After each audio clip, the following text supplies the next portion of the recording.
A physical disability often has the power to put everyday things out of reach, from simply walking to even driving a car. But when there's a will, there's a way, and an innovative drift boat is helping people with mobility limitations go with the flow. MTN's Jill Valley spent a day on the Clark Fork River to learn more. Strike? Yes. A summer afternoon on the Clark Fork River, and river guide Steve Smith is taking his friend, Eric Holland, out for a little fly fishing. I think they're fine if caddis are emerging. The fish are playing hard to get, but that's okay. Because just being out here is the best part. It's really kind of a mindfulness process, right? You have to be kind of present and in the moment to be able to cast, and so you can't be thinking about all the bad things that have happened to you while you're fly fishing. Eric would know something about that. 18 years ago, after serving as a U.S. Army Ranger, he was in a tractor accident that paralyzed him from the waist down. Initially, of course, the injury is what I'd like to call a catastrophic life-changing injury. Like, it just fundamentally changes your life forever. Like, nothing's ever going to be the same, and you're kind of wrapped up in your head with the disability piece of it, rather than like, what can I do from here? It took me about 18 months to come to grips, like, hey, I might not recover from this in the way that I think I can. But Eric persevered, becoming a para-Olympian, a world-class shooter, and now as a therapist at the Kalispell Vet Center, uses his own experiences to counsel fellow veterans. But sometimes, even the strongest among us need a little help, which, thanks to this, is easier.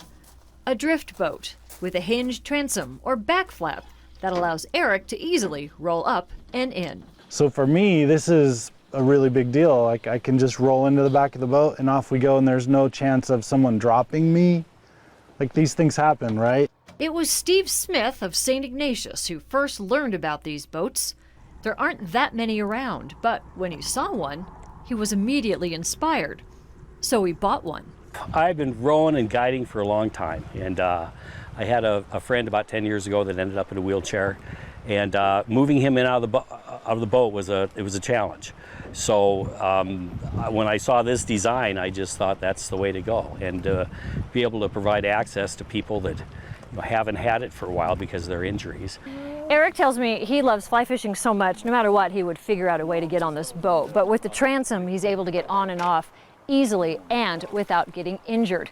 In fact, the interior of the boat can be reconfigured to accommodate power chairs, manual chairs, or any kind of assisted technology. And that allows everyone to experience Montana on equal footing. Anyone who's on the water enough sees the whole world as current and as a flow. And, it keeps going, and you have to deal with it. Whatever, I mean, it's just like running a rapid. You come around a bend and there's something there's a challenge. And you have to take everything you have and apply it to what's right in front of you. Steve's creating a nonprofit group called Hydro Logistics in hopes of buying more accessible drift boats. Because now that the floodgates are open, his hope is anybody who wants a day on the water won't be denied due to disability. I'd really like to see eventually a community event where we bring a bunch of these boats together and float the Flathead River right outside of St. Ignatius. So I couldn't imagine not being able to fish or row, tomorrow if something happened to me. Near Paradise, Jill Valley, MTN News. Steve is working with Camp Bullwheel in Ennis. That's a camp that also bought an accessible drift boat. And by the way, before they hit those rapids, Eric's chair was locked down securely, and also everyone had life jackets. That video looked like a great day to get out on the water. Still summertime left, right, Andy?